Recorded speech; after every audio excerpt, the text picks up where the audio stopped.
Hi, 12,400 subscribers. புதுசாக வந்திருக்கிற எல்லா சப்ஸ்கிரைபர்ஸுக்கும் வெல்கம். கரெக்டான இடத்துக்கு தான் வந்திருக்கீங்க. கண்டினியூஸாக இப்போ புதுசாக வந்திருந்தீங்க அப்படின்னா ஏற்கனவே போட்ட வீடியோஸும் கொஞ்சம் மறந்துடாமல் பார்த்துக்கோங்க, ரொம்ப யூஸ்ஃபுல்லாக இருக்கும். இப்போ இன்னைக்கு நம்ம பார்க்க போகிற கம்பெனி லாங் டேர்ம் இன்வெஸ்ட்மெண்ட்டுக்காக தேர்ந்தெடுக்கிற அனலைஸ் பண்ண போகிற company gas authority India limited, GAIL அப்படின்னு ஷார்ட்டை சொல்லுவோம். அந்த கம்பெனி பற்றி ஒரு சின்ன அறிமுகம் பார்த்துடலாம். அந்த கம்பெனியோட வெப்சைட், அதுலேயே அவங்க ஃபுல்லாக டீட்டெயில்ஸ் கொடுத்துருப்பாங்க. நீங்களும் கெயில் ஆன்லைன் இந்தியா அப்படின்னு போய் பார்த்தீங்கன்னா உங்களுக்கு தெரியும். கெயில் online.com அப்படின்னு போய் பார்த்தீங்கன்னா கம்பெனியோட வெப்சைட் வரும். இப்போ அந்த கம்பெனியோட மெயின் பேஜில் தான் இருக்கேன். இவங்க என்னென்ன பிஸ்னஸில் இருக்காங்க அப்படின்னு பார்த்தீங்கன்னா natural gas, liquid hydro carbons, அப்புறம் எல்பிஜி டிரான்ஸ்மிஷன்ஸ், அடுத்து பெட்ரோகெமிக்கல்ஸ், அடுத்து சிட்டி கேஸ் டிஸ்ட்ரிபியூஷன், இந்த மாதிரி நிறைய ஃபுல் டீட்டெயில்ஸ் இருக்கும். ஸோ நீங்கள் கம்பெனி சைட்டில் போய் பாருங்கள். பார்த்தீங்கன்னா அவங்க என்னென்ன பிஸ்னஸில் இருக்காங்க, ஒவ்வொரு பிஸ்னஸ்லேருந்தும் அவங்களுக்கு எவ்வளோ ரெவென்யூ வருது அப்படிங்கிறது தெரியும். இப்போ நம்ம எல்பிஜி கம்பெனி எதுக்காக மெயினாக சூஸ் பண்ணுறோம் அப்படின்னா, கெயில் தான் மார்க்கெட் லீடர். ரெண்டாவது, இப்போது எலக்ட்ரிக்கல் வெஹிக்கிள் எப்படி ரொம்ப அடுத்து ஒரு பெரிய பூம் வருது அப்படின்னு அதை எதிர்பார்க்குறோமோ, அதே மாதிரி அதுக்கு ஈக்குவலாக பெட்ரோல் டீசலுக்கு மாற்றா லிக்விட் பெட்ரோலியம் கேஸ் எல்பிஜியில் ஓடுற வண்டியும் ஜாஸ்தி ஆகுது. அப்போ அதோட யூசேஜ் ஜாஸ்தி ஆகும்போது அந்த கம்பெனியோட பிஸ்னஸும் ஜாஸ்தி ஆகும், இவங்களோட ப்ராஃபிட்டும் ஜாஸ்தி ஆகும். ஸோ லாங் டேர்முக்கு டெஃபினட்டாக இது நல்லா இருக்கும் அப்படிங்கிறதுனால தான் அந்த கம்பெனியை பற்றி அனலைஸ் பண்ணுறோம். முக்கியமான disclaimer, I am not a SEBI registered advisor, as usual சொல்லிட்டேன். ஸோ நீங்கள் வாங்குறது விற்கிறதுன்னு முடிவு பண்ணிட்டீங்க அப்படின்னா ப்ராப்பராக ஒரு அட்வைசர் கேட்டதுக்கப்புறம் நீங்கள் ஓன் அனலைசிஸும் பண்ணிவிட்டு அதுக்கப்புறம் டிசிஷன் எடுத்துக்கோங்க. இது வெறும் ஜஸ்ட் எஜுகேஷன் பர்பஸ்க்கு தான். ஓகே. ஸோ இப்போ கம்பெனியை பற்றி பார்த்தாச்சு. அடுத்தது கம்பெனியோட ஸ்டாக் வேல்யூவேஷன் பார்க்குறோம். ஸோ இப்போ கரண்ட்டாக இன்னைக்கு நான் எடுக்கிறது 27th நவம்பர். இப்போ 3 மணிக்கு இதோட ப்ரைஸ் என்ன இருக்குன்னா 195 ருபீஸ் இருக்கு. ஸோ வழக்கம் போல் ஸ்க்ரீனர் சைட்டில் போய் பார்த்தோம் அப்படின்னாக்கா அதோட மார்க்கெட் கேபிட்டல் வந்து 1,28,477 crores. அடுத்தது புக் வேல்யூ பார்த்தோம்னா 127 இருக்கு, இப்போ 195. ஸோ புக் வேல்யூவோட ஆல்மோஸ்ட் 1.5 டைம்ஸ் தான் எக்ஸ்ட்ராவா இருக்கு. அடுத்தது ஸ்டாக் பிஇ, அதாவது பிரைஸ் டு ஏர்னிங் ரேஷியோ பார்த்தோம்னா 11.1 இந்த ப்ரைஸுக்கு. ஆனால் இண்டஸ்ட்ரியோட பிஇ பார்த்தீங்கன்னா 13.9. ஸோ ஓவரால் இண்டஸ்ட்ரி பிஇயோட கம்மியாக தான் இருக்கு. ஸோ இதோட அந்த ப்ரைஸ் ஏர்னிங் சார்ட் நம்ம பார்ப்போம்ல ரெகுலராக, அதில் பார்த்தோம் அப்படின்னாக்க இபிஎஸ்க்கும் இப்போ 6 months வைக்கிறேன். பார்த்தீங்கன்னா இபிஎஸ் வந்து எவ்வளோ இருக்குன்னா 17.54 இருக்கு. ஆனால் ஸ்டாக் பி 11.1. ஸோ இது ரீசனபிள் தான்.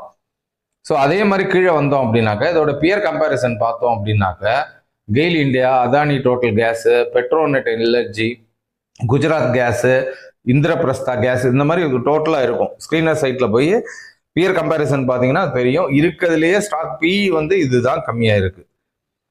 அடுத்தது இந்த வேல்யூவேஷன்ஸ் எல்லாமே நீங்கள் பாருங்கள். நம்ம இதெல்லாம் போட்டிருந்தா வீடியோ ரொம்ப லென்த்தாக போயிடும். ஸோ இப்போ ரீசெண்டாக ப்ராஃபிட் அண்ட் லாஸ் பார்த்தோம்னா இது வந்து ஒவ்வொரு இயர்லிக்கு வரும். ப்ராஃபிட் அண்ட் லாஸ்ங்கிறது இயர்லி.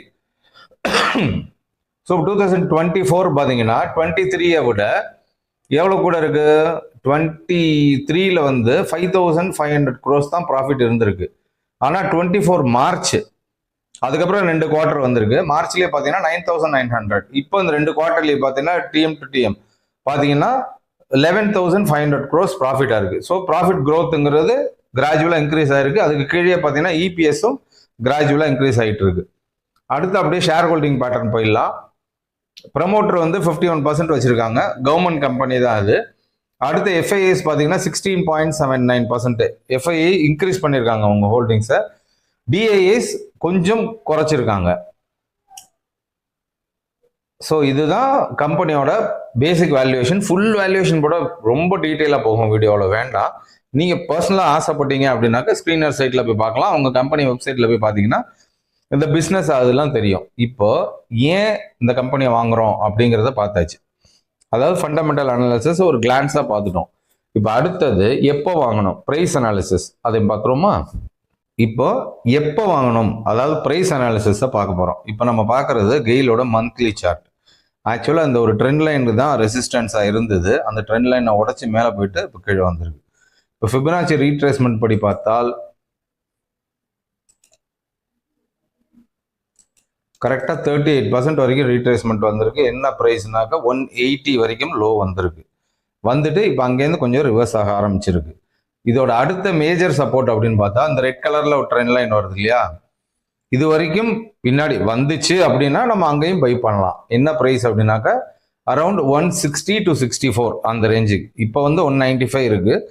சப்போஸ் இங்கேருந்து இன்னொரு நல்ல கரெக்ஷன் வருது, அது கொஞ்சம் பாசிபிலிட்டிஸ் கம்மி தான், வந்ததுனால் அதையும் நம்ம ஒரு ஆப்பர்ச்சுனிட்டியை பார்த்துட்டு 160 to 64 அந்த ரேஞ்சிலையும் கண்டிப்பாக வாங்கலாம். இப்போ லோயர் டைம் ஃப்ரேம் பார்ப்போம்.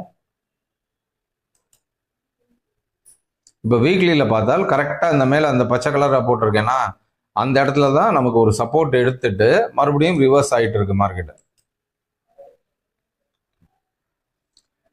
இந்த இடத்துல இந்த சப்போர்ட்டை கன்ஃபார்ம் பண்ணிட்டு தான் இப்போ கொஞ்சம் மேலே போகுது. இப்போ அதே இது இன்னும் lower time frame daily time ஃப்ரேம்க்கு வந்தோம்னா இன்னும் அப் ட்ரெண்டாக மாறலை. எந்த அப் ட்ரெண்டு? அதாவது 201க்கு மேலே போகும்போது அப் ட்ரெண்ட் ஆரம்பிச்சிடும். ஆனால் நம்ம இப்போ எங்கே வாங்கணும் அப்படின்னாக்க இன்னும் கொஞ்சம் வெயிட் பண்ணால் அட்லீஸ்ட் ஒரு 191, 192 அந்த ப்ரைஸுக்கு மேலே சஸ்டெயின் ஆகிட்டு இருக்கிற வரைக்கும் டெஃபினட்டாக நம்ம வாங்கலாம். இப்போ இமீடியட் சப்போர்ட் அப்படிங்கிறது பார்த்தீங்கன்னா 185 அந்த ரேஞ்சில் இருக்குது. சப்போஸ் அது உடஞ்சி கீழே வந்தது அப்படின்னா 60 to 64 அடுத்து அந்த க்ரீன் லைன் போட்டிருக்கேன் இல்லையா, அது வரைக்கும் கண்டிப்பாக நம்ம வாங்கலாம். இது லாங் டேர்முக்காக சொல்கிறது தான். அதனால டார்கெட்டு அது இது அதெல்லாம் தேவையில்லை. இன்னும் பெருசாக போகிற வரைக்கும் இருக்கலாம். ஸோ அடுத்து இந்த ஆல் டைம் ஹை அந்த 245 முடச்சி மேலே போகிறதுக்கு வருஷங்களில் வாய்ப்பு இருக்குது. ஸோ இப்போ இது நம்ம இன்வெஸ்ட்மெண்ட்டுங்கிறது ஒரு லாங் டேர்முக்கு தான், 4 to 5 இயர்ஸ் பீரியடுக்கு தான் நம்ம இப்போ தான் கன்சிடர் பண்ணி யோசிச்சுட்டு இருக்கோம். ஸோ வாங்குறதுக்கு முன்னாடி உங்கள் ப்ராப்பராக அட்வைசர் கேட்டு உங்கள் சொந்த அனாலிசிஸும் பண்ணதுக்கப்புறம் இன்வெஸ்ட் பண்ணுறதை பற்றி யோசிங்க. ஓகே.